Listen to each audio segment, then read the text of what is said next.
Nice. So this isn't going to be too bad either. Anyway, so I get his fingers. You guys are doing this well. All right. Make sure you guys are doing this breakdown each time too. Don't just be a slouch and just get his arm on his back.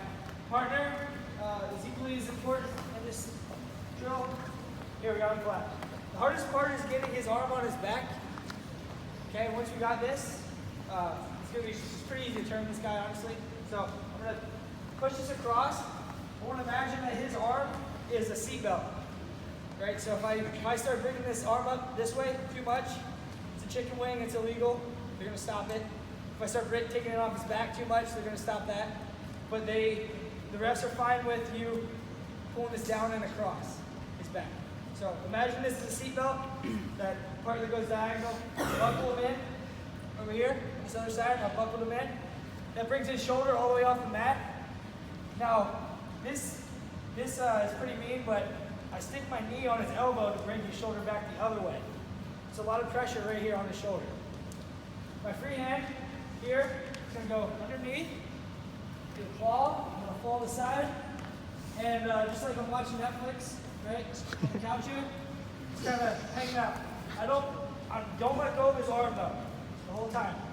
As I bring him over, I keep his arm, I get my back points, get my count, and then I can start thinking about coming up on top to pin him.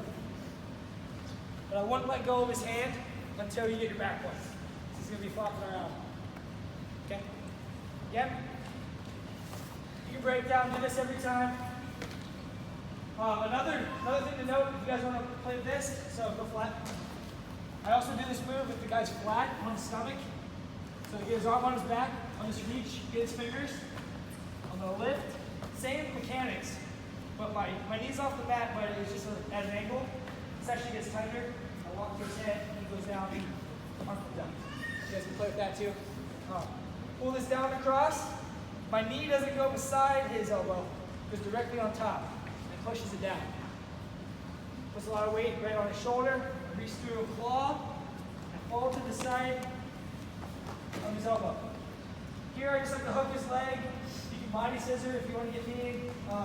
I would just keep his wrist for a little bit. Get your back points. He can't really turn away from you. So, yeah, he's not even going to try to turn away. But the only thing he could really do is turn into me. If he does that, that's what I want. So he turns into me hard. That's great. I'm going to throw my leg over top, and I'm going to get my double graves. All right. So just be aware of that. The only thing he can do is turn in. If he does, he's going to pin himself. So, any questions there? Can you just talk about, I know that the technique is in your wrist, but you're just so good with that body scissor. Can you just talk about getting into that a little bit and how to use it? Yeah. Yeah, if I really don't like this guy, I'm probably going to throw him into that. So, go flat. Practice this too. Getting this arm on the back this way. But from here, I stick my knee on his elbow. I get him over. I'm mainly trying to trap. So as I'm going over, I'm trying to get my leg in position to body scissor. So if it's too low down here, my leg is going to be like down by his butt. So I try to get my leg a little higher as I go over so that I'm trapping his arm with my legs. And I'm going to squeeze him. From here I can let go of his arm. I got his arm trapped in my legs. Come up on top. Stick him. Yeah. Just a hammer lock. That's what I call it. You call it what you want, really. Same move, whatever you call it. I don't know what the rules down here are in North Carolina. Is scissoring the body legal in high school? You can scissor the body, you just can't figure for it. Yeah. Okay, there you go.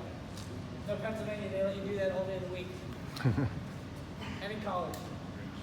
They'll let you bow and arrow someone in college. Any questions there? No questions. No questions, okay, we're going. Go.